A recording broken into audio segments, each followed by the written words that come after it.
قال ألم أقل لك إنك لن تستطيع معي صبرا قال إن سألتك عن شيء بعدها فلا تصاحبني قد بلغت من لدني عذرا فانطلقا حتى إذا أتيا أهل قرية استطعما أهلها فأبوا أن يضيفوهما فوجدا فيها جدارا يريد أن ينقض فأقامه قال لو شئت لاتخذت عليه أجرا قال هذا فراق بيني وبينك سأنبئك بتأويل ما لم تستطع عليه صبرا أما السفينة فكانت لمساكين يعملون في البحر فأردت أن أعيبها وكان وراءهم ملك يأخذ كل سفينة غصبا وأما الغلام فكان أبواه مؤمنين فخشينا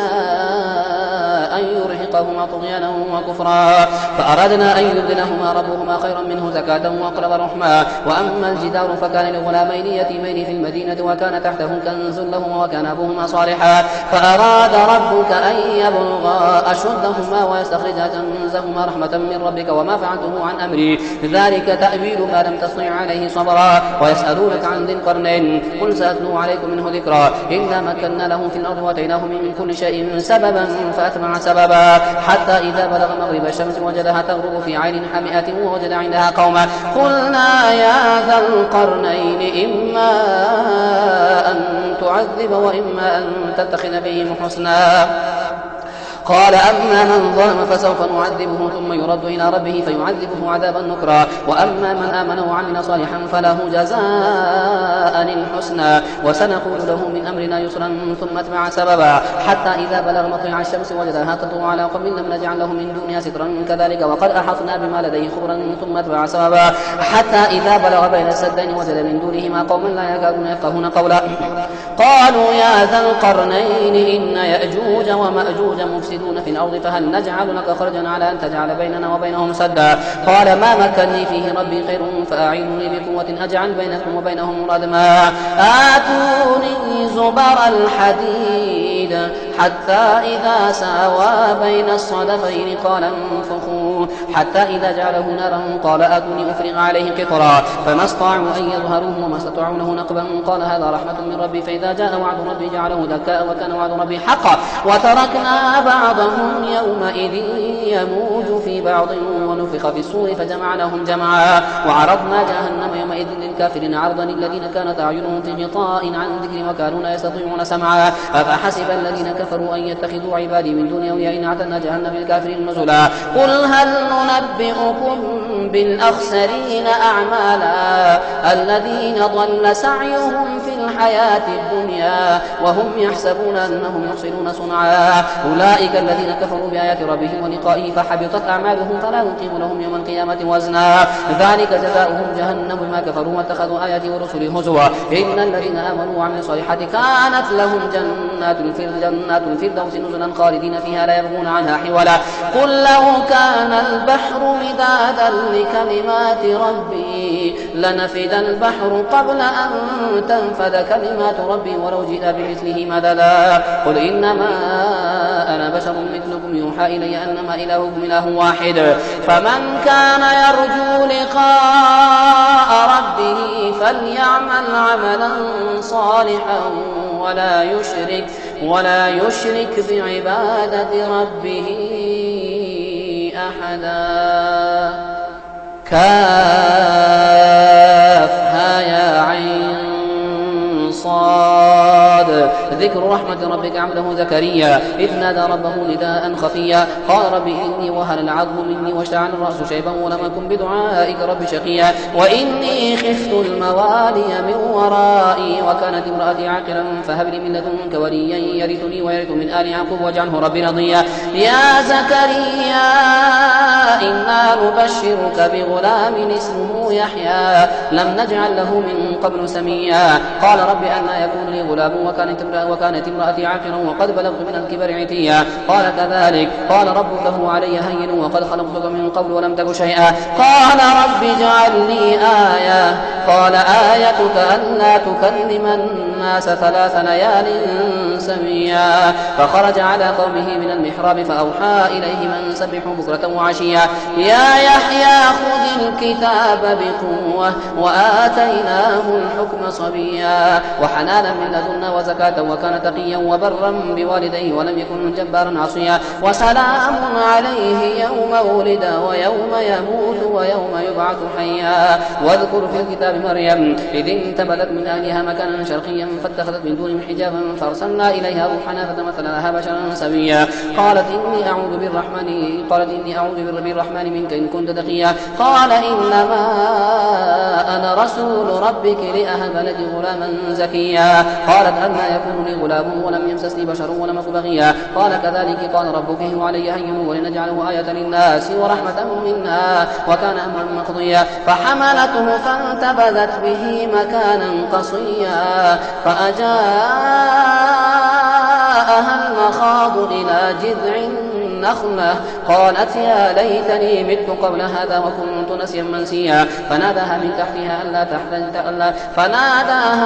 تحتها ألا تحزني قد جعل ربك تحتك سريا وهزي إليك بجذع النخلة تساقط عليك رطبا جنيا فكلي واشربي وقري عينا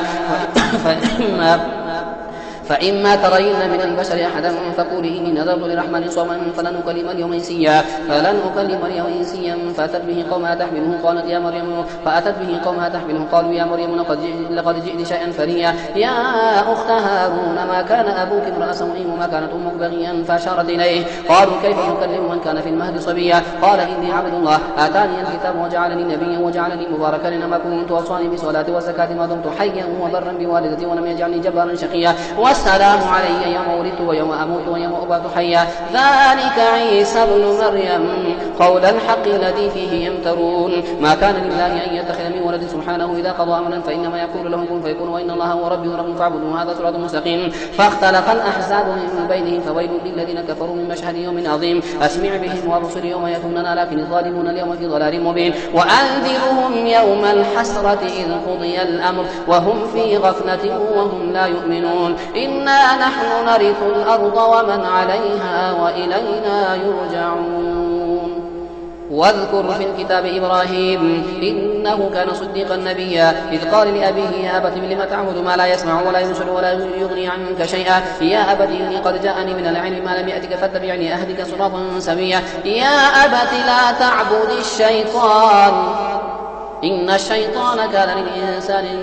كان للرحمن عصيا. يا أبت إني أخاف أن يمسك عذاب من الرحمن فتكون الشيطان وليا. قال أراغب أنت عن آلهتي يا إبراهيم لئن لم تنته لأرجمنك واهجرني مليا. قال سلام عليك سأستغفر لك ربي إنه كان بي حفيا.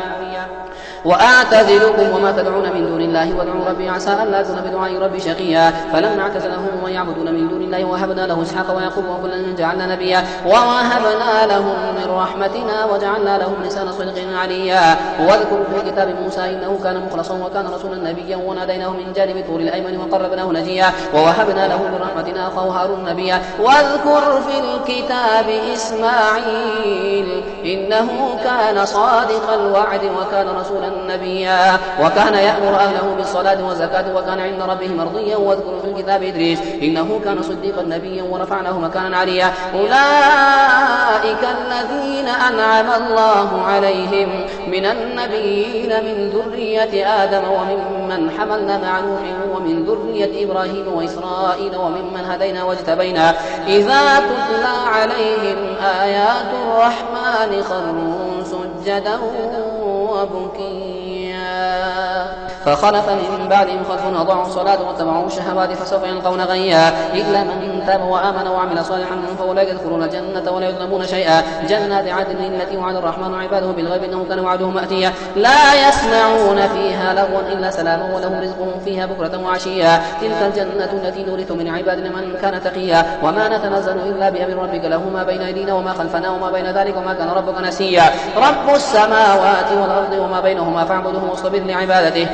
هل تعلم له سميا. ويقول الإنسان إذا ما مت سوف أخرج حيا. أولا يذكر الإنسان أنا خلقناه من قبل ولم يك شيئا. فوربك لنحشرنهم وشياطين ثم لنحضرنهم حول جهنم جثيا ثم لننزعن من كل شيعة أيهم أشد على الرحمن عتيا. ثم لنحن أعلم بالذين هم أولى بها صليا. وإن منكم إلا واردها كان على ربك حتما مقضيا ثم ننجي الذين اتقوا ونذر الظالمين فيها جثيا. وإذا تتلى عليهم آياتنا بينات قال الذين كفروا للذين آمنوا أي الفريقين خير مقاما وأحسن نديا. وكم أهلكنا قبلهم من قرن هم أحسن أثاثا ورئيا قل من كان في الضلالة فليمدد له الرحمن مدا حتى إذا رأوا ما يوعدون إما عذاب وإما ساعة فسيعلمون من هو شر مكانا وأضعف جندا ويزيد الله الذين اهتدوا هدى والباقيات الصالحات خير عند ربك ثوابا وخير مردا أفرأيت الذي كفر بآياتنا وقال لأوتين مالا وولدا أطلع الغيب أم اتخذ عند الرحمن عهدا كلا سنكتب ما يقولون ونمد له من العذاب مدا ونرثه ما يقول ويأتينا فردا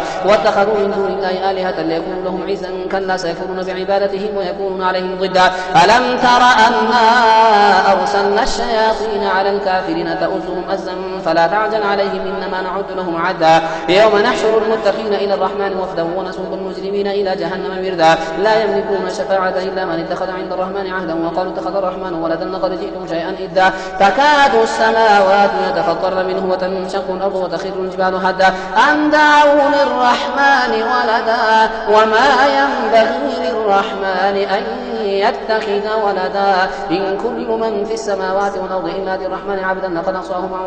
وعدهم عدا وكل ما فيه يوم القيامة فردا إن الذين آمنوا وعملوا الصالحات سيجعل لهم الرحمن ودا فإنما يسرناه بلسانك لتبشر به المتقين وتنذر به قوما ندا وكم أهلكنا قبلهم من قرن هل تحس منهم من أحد أو تسمع لهم ركزا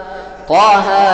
ما أنزلنا عليك القرآن لتشقى إلا تذكرة لمن يخشى تنزيلا ممن خلق الأرض والسماوات العلى الرحمن على العرش سوى له ما في السماوات وما في الأرض وما بينهما وما تحت الثرى وإن تجهر بالقول فإنه يعلم السر وأخفى الله لا إله إلا هو له الأسماء الحسنى وهل أتاك حديث موسى إذ رأى نارا فقال لأهلهم كثوا إني آنست نارا لعلي آتيكم منها بقبس وجدوا على النار هدى فلما أتاها نودي يا موسى إني أنا ربك فاخلعنا عليك إنك بالوادي المقدس طوى وأنا اخترتك فاستمع لما يوحى إنني أنا الله لا إله إلا أنا فاعبدني وأقم الصلاة لذكري إن الساعة آتية نكاد أخفيها لتجزى كل نفس بما تسعى فلا يصدنك عنها من لا يؤمن بها واتبع هواه فتردى وما تلك بيمينك يا موسى قال هي عصاي أتوكأ عليها وأهش بها على غنمي ولي فيها مآرب أخرى قال ألقها يا موسى فألقاها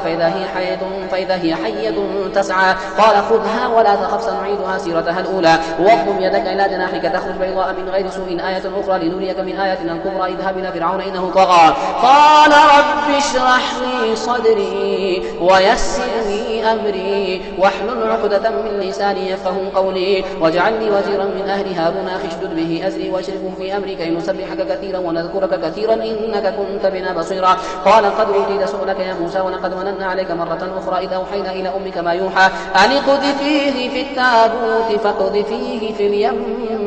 فليلقه اليم بالساحل يأخذه عدو لي وعدو له وألقيت عليك محبة مني ولتصنع على عيني إذ تمشي أختك فتقول هل أدلكم على من يكفله فرجعنك إلى أمك كي تقر عينها ولا تحزن وقتلت نفسا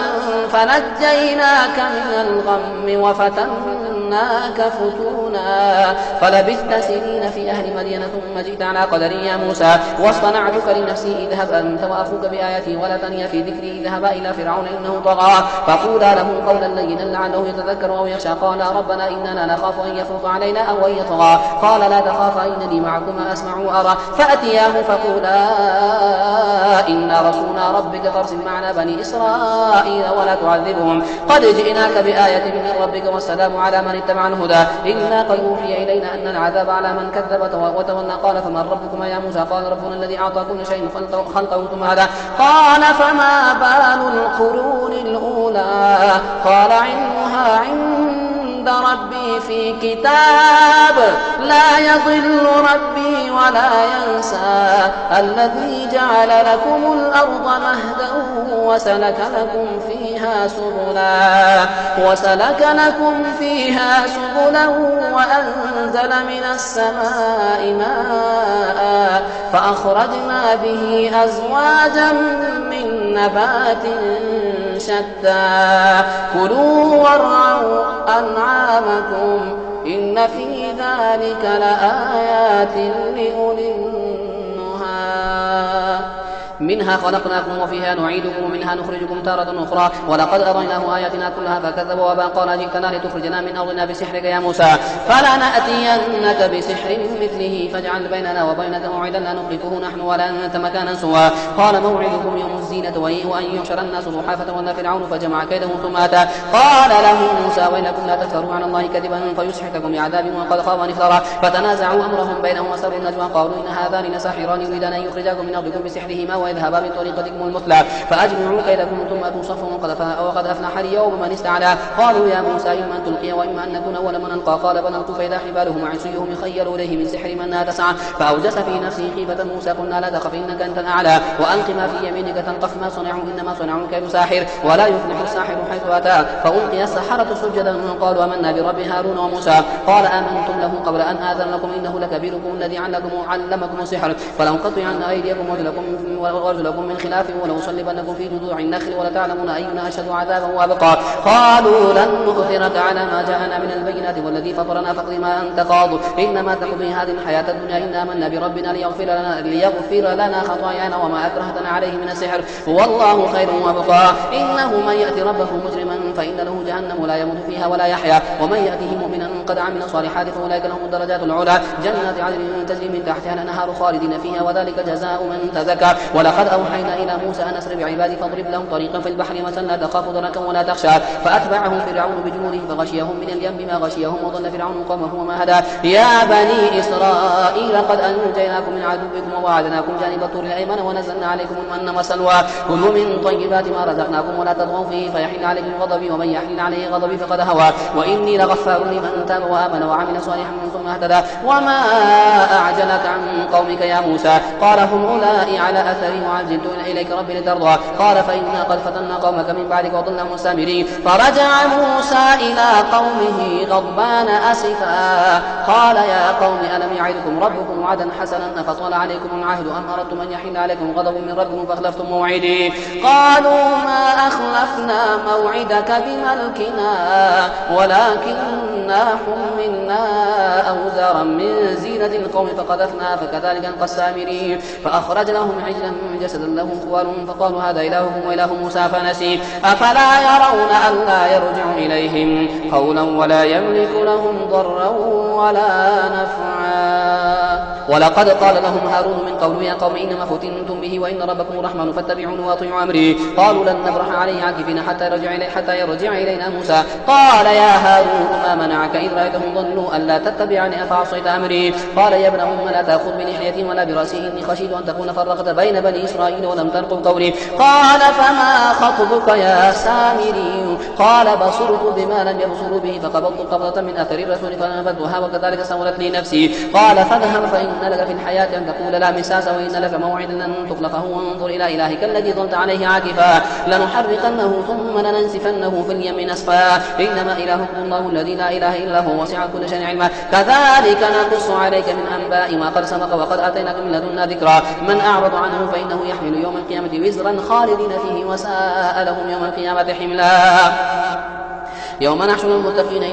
وساء لهم يوم القيامة من أعرض عنه فإنه يوم القيامة وزرا خالدين فيه وساء لهم يوم القيامة حملا يوم ينفخ في الصور ونحشر المجرمين يومئذ زرقا يتخافتون بينهم إن لبثتم إلا عشرا نحن أعلم بما يقولون إذ يقول أمثلهم طريقة إن لبثتم إلا يوما ويسألونك عن الجبال فقل ينسفها ربي نسفا فيذرها قعا صفصفا لا ترى فيها عوجا ولا أمتا يومئذ يتبعون الداعي لا عوج له وخشعت الأصوات للرحمن فلا تسمع إلا همسا يومئذ لا تنفع الشفاعة إلا من أذن له الرحمن رضي له قولا يعلم ما بين أيديهم وما خلفهم ولا يحيطون به علما وعنت الوجوه للحي القيوم وقد خاب من حمل ظلما ومن يعمل من الصالحات وهو مؤمن فلا يخاف ظلما ولا هضما وكذلك أنزلناه قرآنا عربيا وصرفنا فيه من الوعيد لعلهم يتقون يحدث لهم ذكرا فتعالى الله الملك الحق ولا تعجل بالقرآن من قبل أن يقضى إليك وحيه وقل رب زدني علما ولقد عهدنا إلى آدم من قبل فنسي ولم نجد له عزما وإذ قلنا للملائكة اسجدوا لآدم فسجدوا إلا إبليس أبى فقلنا يا آدم إن هذا عدو لك ولزوجك فلا يخرجنكما من الجنة فتشقى إن لك ألا تجوع فيها ولا تعرى وأنك لا تظمأ فيها ولا تضحى وأنك لا تظمأ فيها ولا تضحى. فوسوس إليه الشيطان قال يا آدم هل أدلك على شجرة الخلد وملك لا يبلى؟ فأكلا منها فبدت لهما سوآتهما وطفقا يخصفان عليهما من ورق الجنة. وعصى آدم ربه فغوى ثم اجتباه ربه فتاب عليه وهدى. قال اهبطا منها جميعا بعضكم لبعض عدو فإما يأتينكم مني هدى فمن اتبع هداي فلا يضل ولا يشقى ومن أعرض عن ذكري فإن له معيشة ضنكا ونحشره يوم القيامة أعمى. قال رب لم حشرتني أعمى وقد كنت بصيرا؟ قال كذلك أتتك آياتنا فنسيتها وكذلك اليوم تنسى وكذلك نجزي من أسرف ولم يؤمن بآيات ربه ولعذاب الآخرة أشد وأبقى. أفلم يهد لهم كم أهلكنا من قبلهم من القرون يمشون في مساكنهم إن في ذلك لآيات لأولي النهى. ولولا كلمة سبقت من ربك لكان لزاما وأجل مسمى. فاصبر على ما يقولون وسبح بحمد ربك قبل طلوع الشمس وقبل غروبها ومن آلاء الليل فسبح وأطراف النهار لعلك ترضى. ولا تمدن عينيك إلى ما متعنا به أزواجا منهم زهرة الحياة الدنيا لنفتنهم فيه ورزق ربك خير وأبقى. وأمر أهلك بالصلاة واصطبر عليها لا نسألك رزقا نحن نرزقك والعاقبة للتقوى. وقالوا لولا يأتينا بآية من ربه أولم تأتهم بينة ما في الصحف الأولى ولو أنا أهلكناهم بعذاب من قبله لقالوا ربنا لولا أرسلت إلينا رسولا فنتبع آياتك من قبل أن نذل ونخزى. قل كل متربص فتربصوا فستعلمون من أصحاب الصراط السوي ومن اهتدى.